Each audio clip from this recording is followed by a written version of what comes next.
Hi friends, நம்ம சேனலில் இன்றைக்கி ஒரு சூப்பரான தோசை ரெசிபி தாங்க பார்க்க போகிறோம். இந்த தோசை உடம்புக்கு ரொம்பவே நல்லதுங்க. சின்னவங்கலேருந்து பெரியவங்க வரைக்கும் எல்லோரும் விரும்பி சாப்பிடுவாங்க. இது சைவ கறி தோசைங்க. இது வாங்க நம்ம எப்படி செய்யுதுன்னு பார்க்கலாம். எங்கள் சேனலுக்கு நீங்கள் ஃபஸ்ட் டைமாக இருந்தால் எங்கள் சேனலை சப்ஸ்கிரைப் பண்ணிக்கோங்க. நாங்கள் போடுற ரெசிப்பியில் உங்களுக்கு பிடிச்சிருந்தா லைக் பண்ணுங்கள், ஷேர் பண்ணுங்கள், கமெண்ட் பண்ணுங்கள். வாங்க நம்ம எப்படி செய்கிறதுன்னு பார்க்கலாம். வாழைப்பு எடுத்துக்கோங்க. வாழைப்பு நம்ம அந்த உள்ள நரம்பு தொப்புலாம் சொல்லுவாங்க, அதெல்லாம் நம்ம க்ளீன் பண்ணி எடுத்துகிட்டு நல்லா சின்னதாக நறுக்கி வச்சுக்கோங்க. எவ்வளோ உங்களால் பொடியாக நறுக்க முடியுமோ அந்த அளவு நறுக்கி வச்சுக்கோங்க. நமக்கு வாழைப்பு இப்போலாம் கடைகள்லேயே நமக்கு உள்ள நரம்பெல்லாம் க்ளீன் பண்ணிவிட்டு கூட விற்கிறாங்க. உங்களுக்கு க்ளீன் பண்ண நேரம் இல்லைன்னா நீங்கள் அப்படி கூட வாங்கி யூஸ் பண்ணிக்கலாம். வாழைப்பு நமக்கு ரொம்ப நல்லதுங்க. கண்டிப்பாக வாரத்தில் ஒரு தடவை தான் நீங்கள் வாழைப்பு யூஸ் பண்ணுங்கள். ஒரு கடாய் அடுப்பில் வச்சுட்டு நான் கடுகு சேர்த்திருக்கேங்க. கடுகு 1/2 ஸ்பூன், ஜீரகம் 1/2 ஸ்பூன் சேர்த்திருக்கேன். கடுகு ஜீரகம் பொரிஞ்சு வந்ததையும் இப்போ கட் பண்ணி வச்சுருக்க வெங்காயம் சேர்த்திக்கலாங்க. வெங்காயம் நான் பெரிய வெங்காயம் நான் 2 வெங்காயம் சேர்த்திருக்கேன். நல்லா பொடியாக கட் பண்ணிக்கோங்க. நான் கொஞ்சம் பெருசாக தான் கட் பண்ணிவிட்டேன். நீங்கள் இன்னும் கொஞ்சம் கூட பொடியாக கட் பண்ணிக்கோங்க. வெங்காயம் நல்லா வதங்கினதையும் நம்ம இஞ்சி பூண்டு பேஸ்ட் சேர்த்துக்கலாங்க. இஞ்சி பூண்டு பச்சை வாசனை போனதையும் கருவேப்பிலை சேர்த்திக்கோங்க.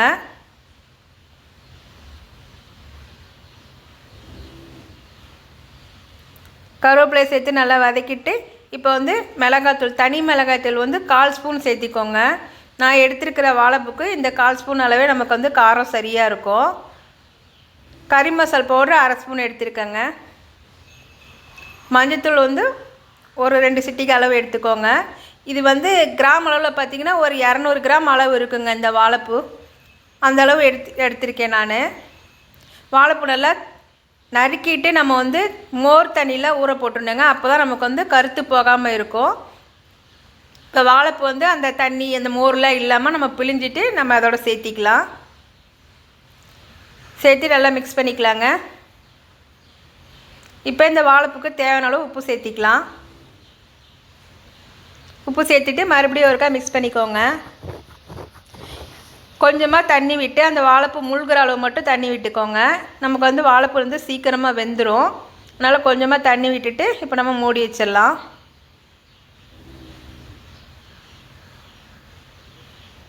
அஞ்சு நிமிஷம் தான் ஆயிடுச்சுங்க. இப்போ நமக்கு வாழைப்பூ நல்லா வந்துருச்சு. கொஞ்சம் எடுத்து எப்படி நசுக்கி பார்த்தீங்கன்னா உங்களுக்கு தெரியும். வாழைப்பூ ரொம்ப சின்னதாக கட் பண்ணிக்கிறனால நமக்கு சீக்கிரமாக வெந்துருங்க. இப்போ நான் ஒரு முட்டை எடுத்து வச்சுருக்கேன். இதை நம்ம அதோட சேர்த்திக்கலாம்.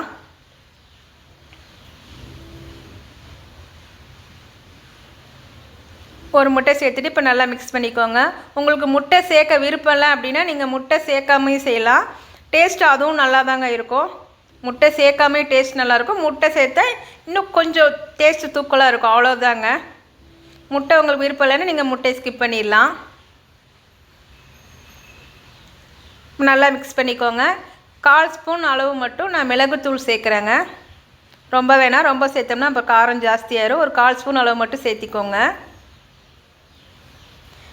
சேர்த்து மறுபடியும் நல்லா மிக்ஸ் பண்ணிக்கலாம். இப்போ ஸ்டவ்வை ஆஃப் பண்ணிடுங்க. ஆஃப் பண்ணிவிட்டு கொத்தமல்லி தழை சேர்த்துக்கலாங்க.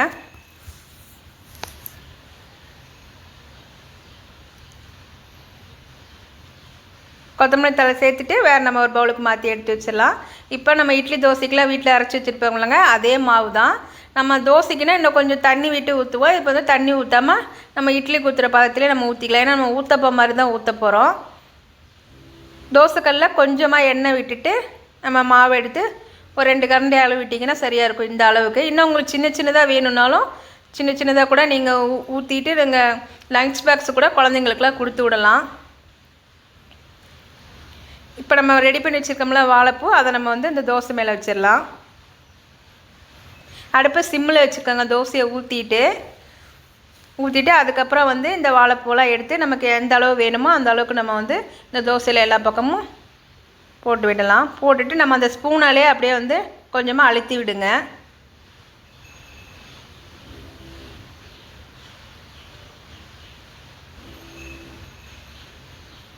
இப்போ கொஞ்சமாக எண்ணெய் விட்டுட்டு நம்ம வேக வச்சு இன்னொரு பக்கம் நம்ம திருப்பி போட்டு எடுத்துக்கலாங்க. இந்த வாழைப்பூ கறி தோசை சாப்பிட்றதுக்கு டேஸ்ட் ரொம்பவே சூப்பராக இருக்குங்க. இதில் நம்ம வாழைப்பூ சேர்த்துருக்கோமான்னு நமக்கு அவங்களுக்கு சொன்னால் மட்டும்தான் தெரியும். அந்தளவுக்கு வந்து நமக்கு வந்து சாப்பிட்றதுக்கு டேஸ்ட் சூப்பராக இருக்கும். இது சட்னி சாம்பார் எது கூட வேணாலும் வச்சு சாப்பிட்லாம். சின்னவங்கலேருந்து பெரியவங்க வரைக்கும் எல்லாருமே விரும்பி சாப்பிடுவாங்க. கண்டிப்பாக நீங்களும் உங்கள் வீட்டில் ட்ரை பண்ணி பாருங்கள். எப்படி வந்துச்சுன்னு எங்களுக்கு கமெண்ட் பண்ணுங்கள். பாய்.